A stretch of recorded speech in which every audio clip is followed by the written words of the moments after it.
Cette semaine en France, une actualité quelque peu restée discrète. Le rapatriement de Syrie de 3 femmes âgées de 18 à 34 ans et de 10 enfants. Ils étaient détenus dans des camps de prisonniers. Les derniers retours organisés par les autorités françaises remontent à l'été 2023. Bonjour à vous, Marie Dosé. Bonjour. Vous êtes avocate au barreau de Paris. Vous défendez un certain nombre de ces familles que vous représentez. Première question d'abord, comment vont ces femmes et ces enfants rapatriés de Syrie ? C'est un immense soulagement parce que ces femmes et ces enfants attendaient leur rapatriement depuis très longtemps et leurs familles aussi en France surtout. Donc il est vrai que voilà, le simple fait d'être enfin sauvés de la dureté des camps est un immense soulagement pour tout le monde. Mais il en reste tant que c'est difficile de se contenter de ça. Cette opération de retour de rapatriement, elle s'est faite en plein milieu de la nuit de manière très discrète. Pourquoi ?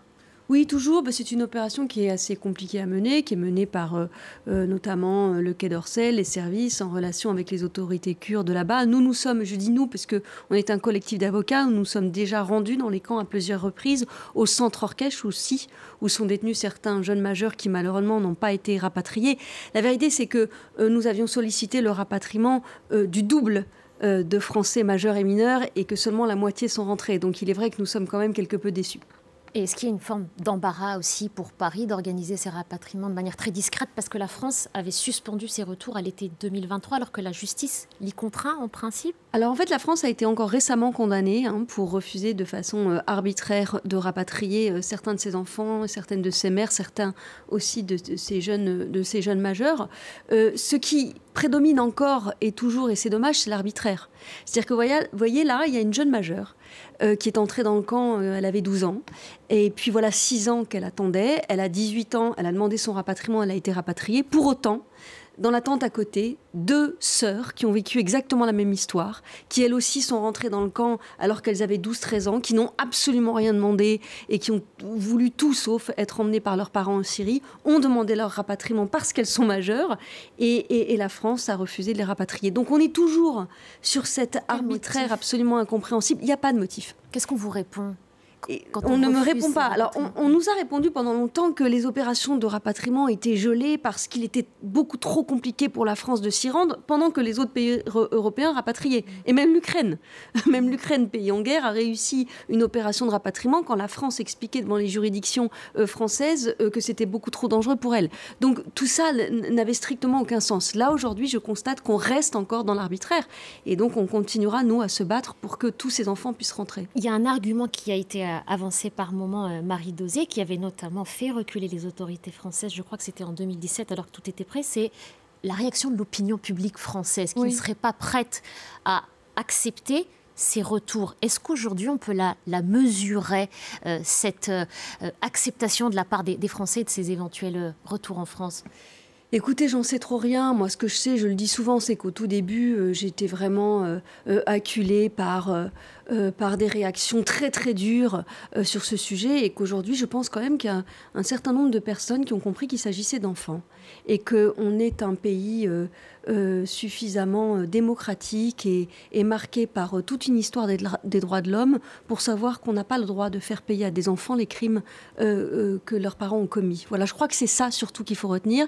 Il en reste 110. Il reste 110 enfants dans ces camps. Est-ce que vous dites, vous avez publié un communiqué Exactement. en ce sens, Il reste des jeunes majeurs qui ont été emmenés à 10 ans, qui en ont 20 aujourd'hui, qui demandent leur rapatriement, que nous avons visité, qui sont gravement malades et qui ne peuvent pas rentrer, dont un, sa famille a été rapatriée, sa mère, ses petits frères et sœurs, et pas lui parce que la France l'a oublié. Voilà maintenant 2 ans qu'elle l'oublie. C'est une erreur que fait la France de les laisser dans ces camps avec toute la violence qui y est, parce qu'on vous avait reçu il y a un peu plus d'1 an sur ce même plateau et vous racontiez votre voyage dans ces camps-là.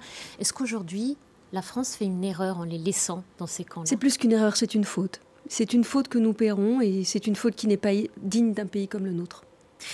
Qu'est-ce qui se passe aujourd'hui pour ces 3 femmes et ces 10 enfants Où sont ces femmes? Où sont ces enfants? À qui sont-ils confiés? Alors, les 2 mères qui sont rentrées avec leurs 9 enfants sont mises en examen, placées en détention provisoire, comme à chaque fois. Elles sont mises en examen du chef d'association de malfaiteurs à caractère terroriste. Le simple fait d'avoir rejoint Daesh caractérise l'infraction criminelle d'association de malfaiteurs à caractère terroriste. Les enfants, eux, sont dans un premier temps placés. Ils vont ensuite rencontrer leurs grands-parents, leur famille, et peut-être rapidement les rejoindre pour vivre avec eux. La toute jeune majeure qui a été emmenée par ses parents à l'âge de 8 ans, qui rentre dans le camp à l'âge de 12 ans, eh bien, elle, évidemment, va retrouver sa famille ici. Quant au jeune mineur qui était dans le centre Orkesh, très vite, je l'espère, il va pouvoir retrouver ses grands-parents. Est-ce qu'ils ont besoin d'un accompagnement spécifique? Ils ont dû vivre des choses, voir des choses terribles? Bien sûr, et il y a tout un protocole qui est mis en place quand ils arrivent en France avec des psychologues, des éducateurs, des professionnels de l'enfance qui les prennent en charge, oui. Et ils seront ensuite confiés à leur famille élargie, grands-parents? Oui, après que des investigations soient menées. Parfois, ils sont tout de suite confiés à leur famille. Parfois, on attend que des investigations soient menées dans les familles. Donc voilà, c'est maintenant un protocole qui est assez bien rodé. Et il y a une rupture avec les mères, une fois qu'elles sont passées en détention, qu'est-ce qui se passe? Alors, s'agissant des mamans, les enfants vont aller les voir au parloir, mais accompagnés d'éducateurs, de psychologues, voilà, de professionnels de l'enfance qui vont eh bien, les aider à partager leurs récits, à les confronter aussi. Et donc, on ne coupe pas, évidemment, le lien avec une mère, étant précisé que tous ces enfants ont passé au moins 6 ans dans les camps. Il y a deux enfants qui sont concernés par ce rapatriement. Il y en a un qui est né dans le camp, donc qui ne connaît que les barbelés la boue depuis qu'il est né, il a 7 ans. Et une autre petite fille qui est arrivée dans le camp, elle avait 1 mois. Et elle en a aujourd'hui effectivement 7. Donc on est vraiment face à des tout petits enfants qui ne connaissent que le camp et que leur mère. Vous avez pu recueillir leurs premiers mots aux enfants, aux mères? Qu'est-ce qu'ils vous ont dit?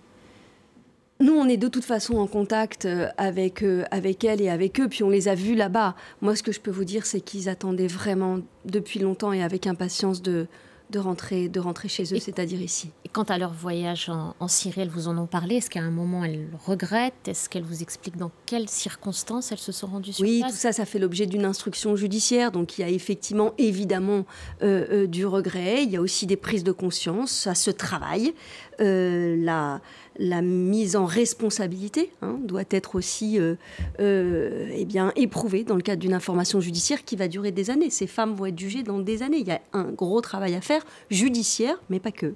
Vous disiez tout à l'heure qu'il restait encore 110 Français détenus en Syrie. L'administration kurde veut d'ici la fin 2025 vider ces camps du nord-est syrien des déplacés syriens et irakiens et aussi des proches présumés de djihadistes. Qu'est-ce qui attend les Français concernés par ces délais? Alors, il y a 2 problématiques. D'abord, effectivement, les Kurdes ont signé un accord avec le nouveau gouvernement syrien pour confier la gestion des camps au gouvernement syrien. D'accord ? Donc là, on parle des enfants et des mères. 110 enfants et leurs mères. Côté djihadistes hommes, on vient d'apprendre qu'effectivement, les djihadistes hommes qui étaient emprisonnés en Syrie viennent d'être transférés en Irak. Et en tout cas, ils l'ont été au tout début du mois d'août et cette information est tombée hier ou avant-hier. Donc là, c'est le flou total. On ne sait pas très bien si la France a joué un rôle dans tout ça, si elle est d'accord avec ces transferts. S'ils sont en Irak, c'est pour y être jugés. On sait qu'en 2019, les 11 hommes qui avaient été transférés en Irak pour être jugés ont été condamnés à mort après des semblants de procès expéditifs. Que va-t-il se passer ensuite? Y aura-t-il des transferts? Tout ça est extrêmement compliqué. Mais pour l'instant, statu quo pour les enfants et les mères en Syrie et transfert des prisonniers hommes de Syrie en Irak. Merci beaucoup Marie Dauzé, merci d'être passée par le plateau de France 24. Je vous remercie. Alors que la France portait le projet et porte toujours le projet de reconnaissance officielle de l'État de Palestine, l'idée d'hisser le drapeau palestinien au fronton des mairies françaises fait débat. C'était une idée du Parti socialiste, mais le ministre de l'Intérieur demande au préfet de les interdire. Je vous propose d'écouter le premier secrétaire du Parti socialiste à l'origine de cette idée et la réponse que lui en fait le président du CRIF. Il ne s'agit pas de pavoiser pendant toute l'année avec les drapeaux palestiniens, mais ce jour-là, faire en sorte que la France, dans sa diversité, dise que nous sommes à côté du peuple palestinien. Je n'ai pas souvenir d'avoir entendu Olivier Faure demander à ce que les portraits des otages soient affichés dans les mairies ou demander même à ce que les drapeaux de pays que la France a récemment reconnus, je pense au Kosovo, il y a une quinzaine d'années, ou au Soudan du Sud, soient hissés sur les mairies. C'est le reflet de sa stratégie de surenchère, une surenchère clientéliste. L'ultimatum de l'intersyndicale en France, fort du succès de la grève de ce jeudi, très suivi, les partenaires sociaux menacent de reconduire le mouvement si le Premier ministre ne répond pas à leurs revendications. Le chef du gouvernement, pressé par les partis de gauche d'aller plus vers de justice fiscale, taxer les ultra-riches, c'est ce que propose l'économiste Gabriel Zucman. Imposer les riches grâce à la taxe Zucman. C'est le débat qui fait la une en cette rentrée. L'idée fait frémir les grands patrons. Les leaders de la gauche, eux, adorent. Les milliardaires payent en proportion 2 fois moins d'impôts que les secrétaires. Cette taxe qui permettrait enfin de mettre la justice fiscale à l'ordre du jour. Dans le viseur de la taxe Zucman, les détenteurs d'un patrimoine supérieur à 100 millions d'euros. Leurs impôts sur le revenu ou autres devront atteindre au moins 2% de ce patrimoine. 1800 foyers français sont concernés. L'État récolterait 20 milliards d'euros, presque la moitié des 44 milliards que cherchait François Bayrou. C'est en tout cas ce qu'assure son auteur sur notre plateau. Le dispositif que j'ai conçu, il vise précisément à empêcher l'évasion fiscale des grandes fortunes. Forcément, l'idée ne plaît pas à tout le monde. Depuis quelques semaines, politiques et acteurs économiques montent au créneau. La taxe Zucman, c'est une connerie. La taxe Zucman qui, honnêtement, pénaliserait très fortement la base de notre prospérité. Un vent de révolte porté par le patron des patrons. Patrick Martin, président du MEDEF, est même allé jusqu'à la fête de l'humanité pour le dire. Ça me désole, je le dis ainsi, que dans le débat public français, on ne prenne pas suffisamment en compte une compétition économique internationale qui devient d'une brutalité incroyable. Symbole de cette alerte, Arthur Mensch, fondateur de Mistral. Ses parts dans l'entreprise dépassent le milliard d'euros. Il devrait donc payer minimum 24 millions d'euros d'impôts, sauf que l'entreprise ne génère aucun bénéfice. Comment faire alors pour régler l'addition à l'État français? Et ainsi s'achève votre magazine. Merci à vous de l'avoir suivi.